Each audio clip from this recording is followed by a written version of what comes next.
Soy Fernando Díaz Villanueva, hoy es 1 de marzo de 2021 y esto es La Contracrónica.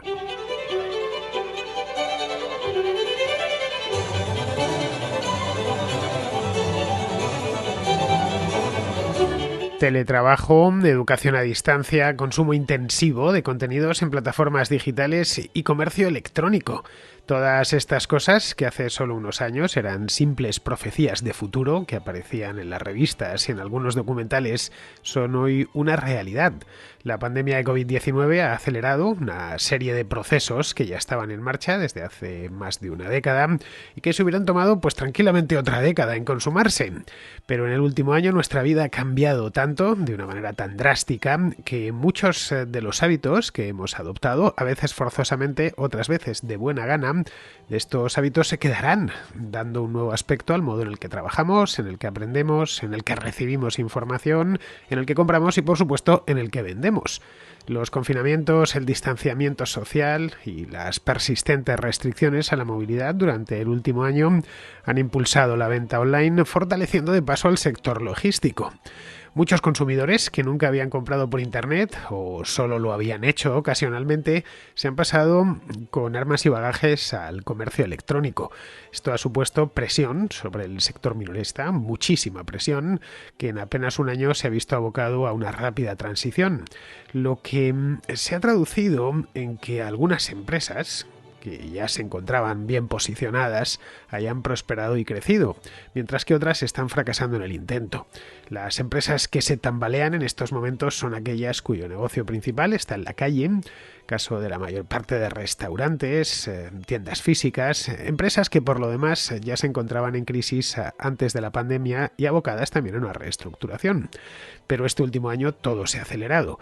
Los cierres de tiendas minoristas en Estados Unidos tocaron récord a lo largo del año 2020.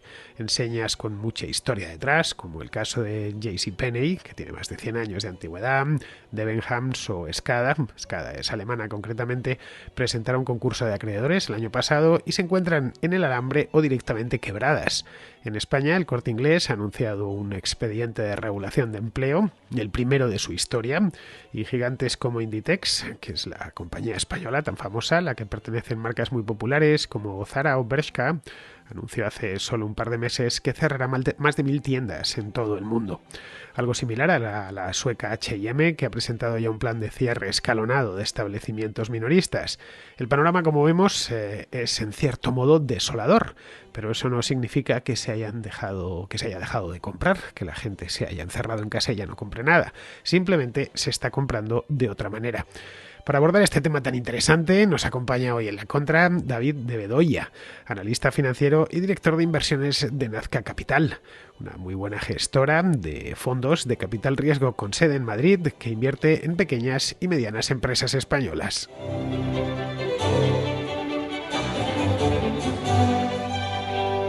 Me comentaba el otro día un amigo que si algo había crecido en Madrid, porque en el resto había todo decrecido, era el número de repartidores que había por la ciudad.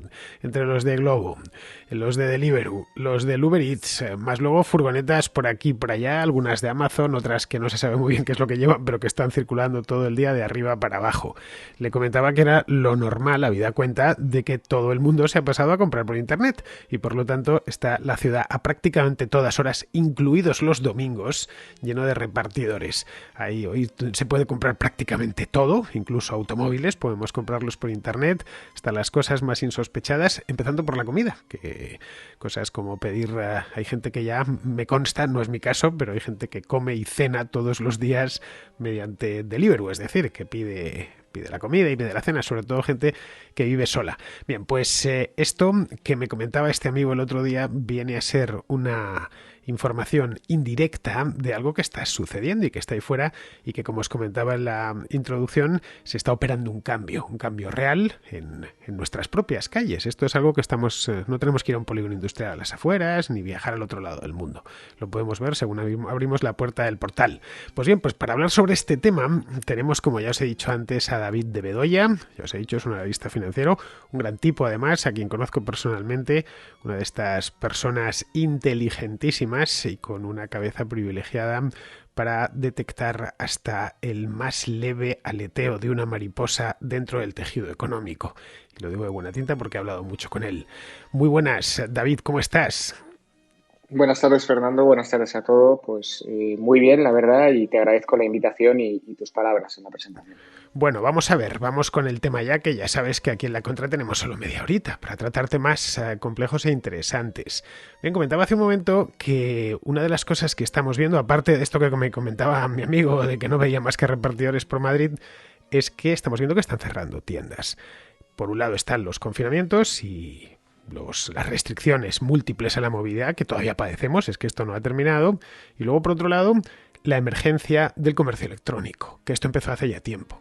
Hace 3 o 4 años recuerdo haber leído en medios anglosajones que se llamaba del retail apocalypse, del apocalipsis retail, que esto lo único que ha hecho es confirmarlo. Es decir, es un verdadero apocalipsis. Después de 20 años abriendo tiendas por todas partes y centros comerciales, físicos estoy hablando, de pronto nos encontramos con que las tienen que cerrar en buena medida, ¿no?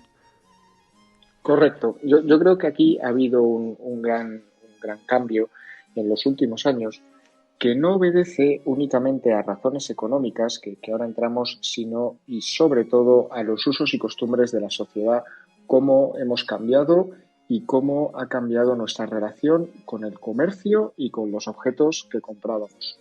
Yo creo que hay un muy buen ejemplo que conocemos todos muy bien, que es el de El Corte Inglés en España, que yo creo que es el ejemplo que mejor refleja cómo han cambiado los hábitos de consumo de la sociedad española, cómo el sector del comercio al por menor, el retail, se ha enfrentado a los desafíos desde el año 2000, que han sido primero la burbuja, después la crisis y reconversión y finalmente el, el impacto del comercio online, todo ello envuelto en un entorno competitivo cada vez más feroz y que no refleja sino lo que han sido los hábitos de consumo que ha tenido el ciudadano a pie a la hora de relacionarse pues, con su actividad de día a día. Pero hay una cosa que a mí me ha llamado la atención de todo esto, y es que hasta hace no tanto tiempo se seguían abriendo tiendas. Es decir, que eran lo del comercio electrónico, por ejemplo, ya lo veíamos venir. Amazon no es de ayer por la tarde, no es que haya aparecido en 2014 o 2015. Es algo muy, vamos, no muy antiguo, pero de hace bastantes años. Y aún se seguían abriendo centros comerciales, recuérdalo, y las franquicias seguían creciendo. Hasta hace no tanto tiempo te estoy hablando. Mira, que ha habido Sí, alguien que no ha hecho los deberes o que no ha sabido hacer buenas prospecciones de futuro. sí, yo creo que lo que ha habido es una gran transformación. Fíjate, después de la crisis, que hay una primera reconversión de todo el canal del comercio en España, que especialmente se ve en moda, por un lado, y en alimentación, por otro. ¿Qué ocurre en moda? En moda aparecen, que ya llevaban en el mercado presentes más de una década, ¿no? Pero se hacen mucho más fuertes modelos como el de Inditex o el de H&M que ofrecen al consumidor algo distinto a lo que estaba ofreciendo el comercio tradicional, en un formato de tienda más en los centros de las ciudades y que esa experiencia de compra que ya estaba experimentando el consumidor online, que era la rapidez, la tenía porque no había necesidad de desplazarse a unos grandes almacenes o a un centro comercial. Entonces, eso es un primer impacto que hay en el comercio minorista a cuenta de Internet y es que las tiendas tienen que acercarse más al ciudadano y se producen esas aperturas que vemos, que van tapando, por cierto, otros cierres. Por ejemplo, no lo olvidemos, muchas tiendas de moda que se abren en las principales capitales de provincia de las ciudades españolas se abren en antiguas sucursales bancarias que tienen que cerrar después de la burbuja. Y en locales que además están a alquiler bajo, en el año 2014, como bien mencionabas, Fernando, que hay mucha apertura, a unos alquileres bajos en unos locales que se acaban de quedar vacíos por otro motivo o circunstancia. Ese es un primer adaptación que hay al negocio online. Otra adaptación que hay al negocio online es en alimentación. Lo que hay en alimentación es se van cerrando por caduco que queda los grandes hipermercados de las afueras de las ciudades y se llevan muchos supermercados estilo Vía Plaza, estilo Supercore Express, estilo Carrefour Express a los centros de las ciudades, enfocados mucho en producto fresco. de manera que, de nuevo, el cliente no tenga la tentación de ir a pedir online y esperar 2 días, ¿no? Entonces, esas aperturas, al final, lo que está tapando detrás es que hay mucho cierre del modelo de negocio tradicional que no estamos viendo en noticias, pero sí, se producía aperturas y se producía inversión a riesgo de que el online comiera la tostada. Claro, pero no es lo mismo una empresa pequeña que tenga unas pocas tiendas o una empresa que realmente apenas tiene tiendas y el resto son franquiciadas, que es más flexible, siempre puede perder franquicias, pero se va de un modo u otro a mantener. Qué grandes enseñas. Estamos hablando en España del Corte Inglés, de JCPenney en Estados Unidos, que presentó el concurso de acreedores hace solo unos meses, o Debenhams, por ejemplo. Es decir, que muchas de los grandes operadores, los que tenían metros y metros, miles de metros cuadrados en el centro de la ciudad y que su negocio principal era la venta presencial. El Corte Inglés, como decías antes en España, en fin, es una institución, lo comentaba en A la Contra el sábado pasado, y lo que estamos viendo es que su negocio principal hace aguas por los 4 costados. Aunque en el caso del Corte Inglés los problemas venían de mucho más atrás. No es ni mucho menos atribuible a los efectos de la pandemia, ni exclusivamente a los del comercio electrónico. Es correcto. Yo creo que el caso del Corte Inglés, que es un caso muy, muy interesante y sobre el que hay mucha bibliografía, es el caso de una compañía que en los años 90 era la gran triunfadora del panorama empresarial español. Era la líder indiscutible en grandes almacenes, líder indiscutible en alimentación. Había sido la gran innovadora del mercado del crédito al consumo con la creación en los 60 de la tarjeta de compras del Corte Inglés. Había sido el líder absoluto en seguros, en agencias de viajes, en informática, y lanza una estrategia para los años 2000, la verdad, muy interesante, arriesgada para lo que fue después, que fue, oye, querían ser propietarios del ladrillo, querían que cada gran almacén del Corte Inglés fuera suyo en propiedad. Apostaron por 2 grandes hipermercados en los barrios de las afueras de las ciudades, en modelos de tiendas 24 horas, estilo VIPS, para competir en los centros de las ciudades, como puede ser modelo Supercore o Percore, y continuaron con su estrategia de textil de toda la vida, como bien comentabas antes, ¿no? En ese año, en el año 99, para que te hagas la idea, el Corte Inglés ya tenía 59.000 empleados y tenía 700 millones de beneficio. Hoy, 20 años después, tiene unas cifras súper parecidas. Tiene 900 millones de beneficio, algo más, pero ¿qué ocurre? Que entonces tenía solo 500 millones de deuda. Claro. Antes de hacer esta apuesta tan arriesgada por el ladrillo, etcétera, etcétera. Hoy tiene 5.600. Es decir, 20 años después tiene 10 veces la deuda que tenía en el 99 y prácticamente el mismo beneficio. Bueno, yo recuerdo en el caso del Corte Inglés, yo tengo más años que tú, David, y recuerdo cuando yo era niño que se consideraba ciudad completa en España la que tenía Corte Inglés. Recuerdo que, por ejemplo, los bilbaínos se reían de los santanderinos porque no había Corte Inglés en Santander. Es decir, el Corte Inglés solo podías encontrarlo en ciudades de cierto tamaño. Luego ya en los años 90, cuando se comieron Galerías Preciados, que tenía muchos más centros que el Corte Inglés, sobre todo en algunos lugares pequeños. Recuerdo que había un Galerías Preciados en San Benito, que es una ciudad pequeñita de Extremadura. A partir de ahí empezó a haber Corte Ingleses en todas partes y empezaron a hacer grandes centros, que si en qué sé yo, Marbella, en la Bahía de Cádiz. Llegaron a abrir incluso uno en los años de la burbuja en Eibar, en San Sebastián nunca hubo Corte Inglés, pero en Eibar, que está justo entre las provincias de Guipúzcoa y Vizcaya, abrieron uno. Empezaron a las afueras de Madrid, empezaron en las autopistas radiales a abrir grandes centros comerciales en mitad de la nada. El Corte Inglés, de hecho, era el típico establecimiento urbano. Cuando uno llegaba a Barcelona, pues lo primero que veía por la avenida Diagonal era el Corte Inglés, o en la misma plaza de Cataluña, en Madrid 3/4 de lo mismo, en Sevilla, al lado del Sánchez Pizjuán, del estadio del Sevilla, y de pronto empezaron a ser una empresa de suburbana, en la que tenían los grandes centros, todos de diseño, por supuesto, con grandes aparcamientos a las afueras. Básicamente habían apostado por el metro cuadrado, o bueno, podríamos decir casi el kilómetro cuadrado, y que fuese en propiedad. Correcto. Yo creo, fíjate, para que veas cómo hemos cambiado, que uno de los que has mencionado, el Corte Inglés de la Avinguda Diagonal, que está en la plaza de Francesc Macià, que es uno de los míticos de Barcelona, este lo han cerrado y vendido hace un mes. Para que veamos cómo hemos cambiado. Fíjate lo que comentábamos en los años 2000 y lo que decías de ese sentimiento de pertenencia a un grupo y de externalización de compra del Corte Inglés, ¿no? Comprar en el Corte Inglés daba un estatus, empieza a cambiar a principios de los 2000, ¿no? El cliente ya no empieza a diferenciar tanta marca propia dentro del Corte Inglés, ya se confunde, más de 40 marcas, muy complejo de gestionar. El posicionamiento en precio empieza a ser caro porque el mercado laboral de inicios de los 2000, que tú lo conoces muy bien, es un mercado laboral que empieza con gente joven, con salarios mileuristas y con una nueva forma de ocio versus la generación X tiene una forma de ocio versus la generación anterior que tiene un consumo fuera del hogar más importante, pues en restauración, en discotecas, en viajes, etcétera, etcétera, ¿no? De manera que no se plantean ir a un gran almacén a gastarse pues 10.000 pesetas en un jersey cuando pueden comprarlo por 8.000 pesetas o 7.000 pesetas en un Zara, que acaba de entrar a competir con el Corte Inglés, apuntando a ese segmento de generación más joven que no se siente identificada con la compra o el hábito de compra de sus padres, ¿no?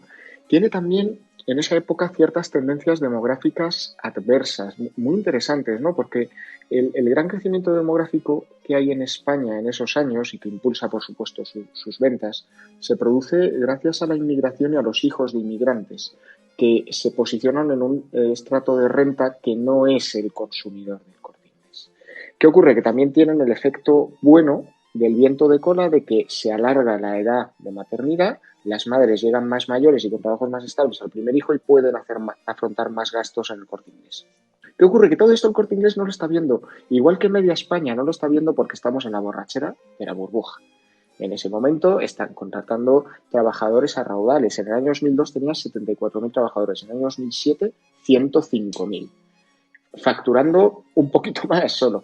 En el año apuestan por la deuda. En el año 2002 ya tenían 1.000 millones de deuda. En el año 2007, 2.000 millones.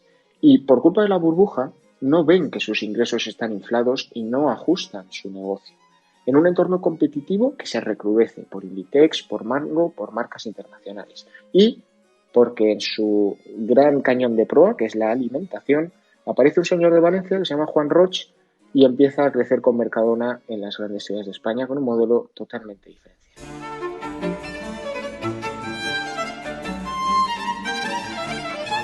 Bueno, el caso de Mercadona, que empieza, bueno, existía ya Mercadona antes, pero fue a principios de siglo cuando da el petardazo, cuando aquello estalla, empieza a haber Mercadonas casi en cada esquina, para el Corte Inglés, sobre todo para lo que eran los supermercados, el Corte Inglés. El Corte Inglés tenía dos líneas, que era el supermercado que estaba dentro de los centros comerciales y luego empezaron con una de hipermercados en los años 80, a finales de los 80, que se consolida ya en los años 90.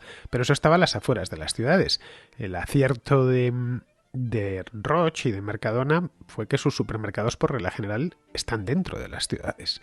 No necesitas coger el coche para ir a comprar, lo tienes cerca de casa, porque ese es otro de las cosas, vamos, de lo que se ha podido ver en el minoreo, en la tienda minorista, y es cada vez acercar más el producto al cliente, cosa que choca con lo que había sucedido en las décadas de los 80 y los 90, que era alejarlo, concentrarlo en grandes centros comerciales al borde de las autopistas. Todo esto, por supuesto, está importado de los Estados Unidos y David y yo estamos hablando de España, pero me vale casi para cualquier país. Ahora lo que vemos es que ni siquiera teniéndolo al lado de casa. Es correcto, ¿no? Yo creo que a estos modelos de negocio, precisamente por lo que has comentado, la crisis de 2008 les impacta de una manera muy dura.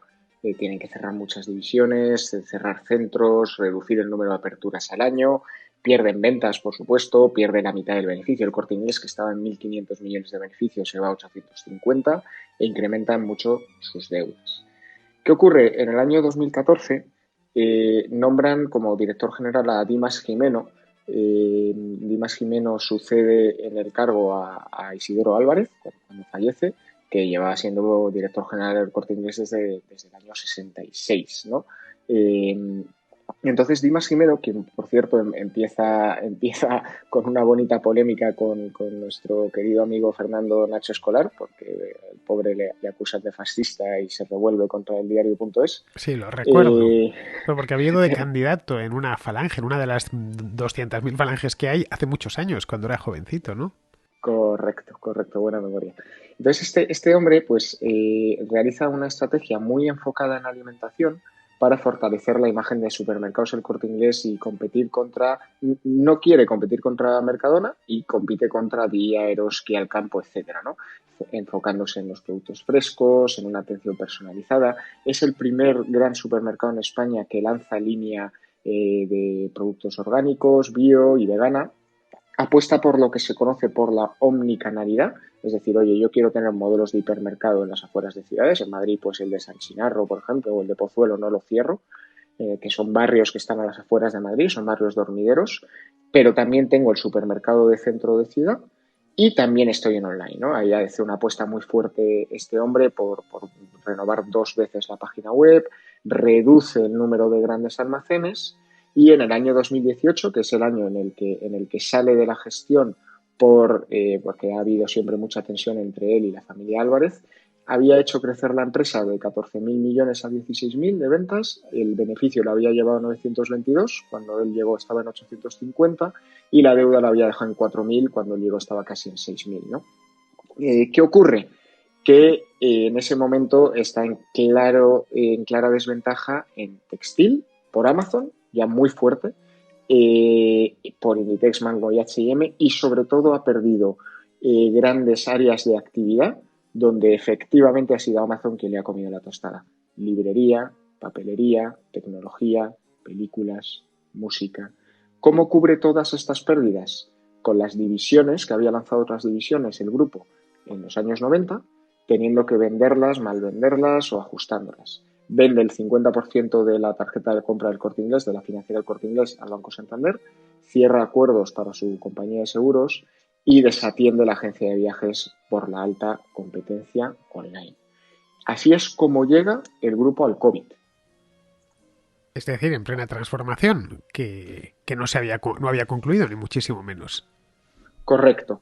El grupo al COVID llega diría, por cuota de mercado, por sensación de consumidor, etcétera, triunfando en la estrategia de supermercados, con un gran posicionamiento en el centro de las ciudades, está cerrando muchísimos acuerdos con gasolineras, lo que le permite también crecer en la tarjeta de compra del Corte Inglés, porque ¿qué pasa? Que las familias están pagando a crédito la gasolina del coche con la tarjeta de compra del Corte Inglés y siguen creciendo los barrios de hormiguero, ¿no? Siguen con la estrategia omnicanal y han redimensionado la red, pues han cerrado los open core y se han enfocado mucho en el online, ¿no?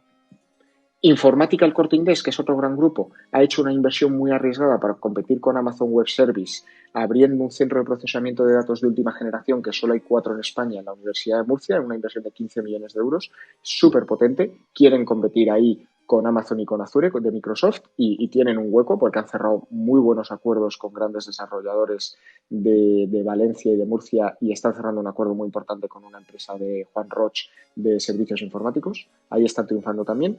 Y donde hay la gran duda es con su negocio textil, que es donde no están encontrando un hueco de mercado y donde no están sabiendo plantar a los Alibaba y a los Amazon de turno. Bueno, un negocio textil que deja unos márgenes decrecientes, porque la ropa es mucho más barata que hace 30 años. Cualquier trabajador puede comprar ropa con relativa frecuencia, cosa que no sucedía hace 30 o 40 años. Hay gente que se renueva prácticamente el armario cada temporada y no estamos hablando de potentados. Y esto nos lleva directos a otro gigante, que es Inditex.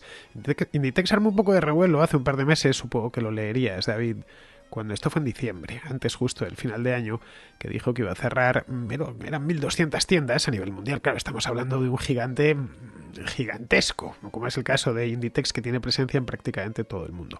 Pero en España iban a ser, no sé si 300 no, 70 u 80. Vamos, una barbaridad. De cualquier modo, lo que iba a dejar desempleada pues a mucha gente que trabaja en las tiendas de Zara o de Bershka o de Pull&Bear.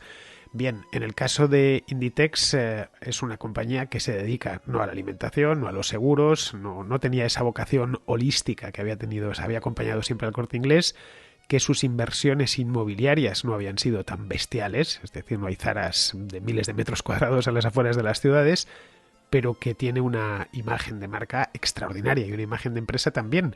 Es decir, que aquí lo que estaría haciendo Amancio Ortega, ya sabemos que él no lleva ni mucho menos la gestión diaria de la empresa, pero no deja de ser el presidente, es reenfocarse en otras líneas de negocio, en otros canales de venta, más que otras líneas de negocio, porque eso no ha cambiado.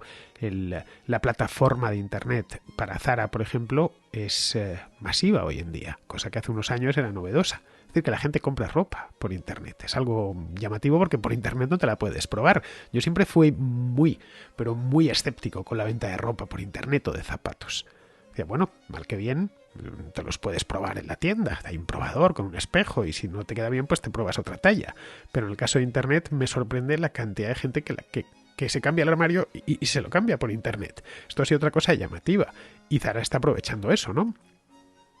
Sí, yo creo que la ventaja y lo bonito muchas veces de las distintas situaciones económicas que impactan por igual a todo el mundo, ¿no? Y en esta ocasión el COVID ha sido así, ¿no? Ha puesto en este caso a todos los comerciantes de textil en la misma situación. Es que te das cuenta de cómo el que llega en una situación de recursos comprometidos distinta puede tomar mejores decisiones en un determinado momento. El Corte Inglés que veníamos comentando venía con una situación de recursos muy comprometida para aliviar toda esa situación de deuda que tiene acumulada de sus apuestas anteriores. Inditex, no. Además, Inditex, su principal casero es Amancio Ortega, con lo cual, si tuviera algún problema, puede negociar rápido los alquileres, que por cierto son de mercado. No penséis que Amancio Ortega subvenciona con su patrimonio inmobiliario Inditex, que no es tonto, porque no nos olvidemos que Inditex de Amancio Ortega es solo el 50% y no creo que Amancio Ortega quiera regalar dinero al otro 50% de accionistas. El no tener recursos comprometidos en deudas y en inversiones fallidas ha permitido que Inditex adapte de manera muy rápida, asumiendo, por supuesto, el coste de cerrar todas esas tiendas que has comentado, las indemnizaciones de personas, las fianzas que tendrán que devolver de los contratos de alquiler, liquidar ese stock, etcétera, etcétera. Los costes los va a asumir Inditex, pero los puede asumir porque no viene de una posición débil o frágil anterior y apuesta de una manera muy decidida por llevar a la compañía, creo que el objetivo es 35 o 40% de ventas online en 2 años. Bueno, esto nos viene a confirmar que lo que en la vida, no solo en los negocios, lo que te termina estrangulando es la deuda. Y esa afición por la deuda, esa deudofilia que existe en nuestra sociedad desde hace demasiado tiempo, a lo que lleva es a esto. Y es que en cuanto las cosas vienen un poquito mal dadas, incluso el tipo que no lo había hecho mal desde el punto de vista operativo, al final terminan enterrándole las deudas. Esto se ha podido ver en muchas empresas, tanto de España como de otros países del mundo, que ha llegado esto y se han encontrado de pronto con que tenían una mochila cargada de piedras detrás y a la que no le habían prestado atención. Esto también es extrapolable a las finanzas públicas, por supuesto, como bien sabes, aunque ahí siempre tienen al contribuyente, al que pueden apretar las tuercas más, pero en el caso de las empresas, bueno, en este caso estamos hablando de empresas muy grandes, esto se puede llevar también a empresas pequeñitas, estamos hablando solo de marcas, pero hay mucha empresa pequeñita que ha tenido que reinventarse. Empresas pequeñas y medianas, de empresas minoristas, estoy hablando de tiendas, por ejemplo. Yo lo he podido ver a lo largo de los últimos meses, como muchas se han reinventado cambiando de establecimiento, por ejemplo, que sea más pequeño, que esforzándose en el servicio personal. Es decir, que esto no significa que vayan a desaparecer las tiendas de las calles. Pero esto también supongo que lo habrás oído, ¿no? Al final lo que va a haber en la calle van a ser locales cerrados y todos compraremos por internet. Ya sabes que están los pesimistas y los agoreros. Yo personalmente no lo creo. Creo que siempre habrá algo de negocio en la calle. Ahora, no será tan boyante como lo era hace 15 años. Yo creo que efectivamente la experiencia de compra es algo muy personal y que cada uno la vivimos de una determinada manera. El ser humano es un ser social y nos fijamos ahora en época de pandemia cómo hemos intentado seguir estando cerca de los demás. El hábito de compra online es cómodo, es rápido, es seguro, pero elimina ese factor social. Lo estamos complementando con redes sociales y otras herramientas que surgen online, pero yo también estoy de acuerdo contigo con que el consumidor va a querer seguir asistiendo a la red de tiendas físicas. Lo que me genera cierta duda es la respuesta que se ha puesto encima de la mesa para la situación actual y para que estas empresas y estos negocios naveguen la crisis derivada de la COVID-19. Y es el escudo social que han puesto nuestros queridos Pablo Iglesias y Alberto Garzón encima de la mesa. Va a asistir, va a dar una respiración asistida a muchos modelos de negocio que a lo mejor requerían de una reconversión.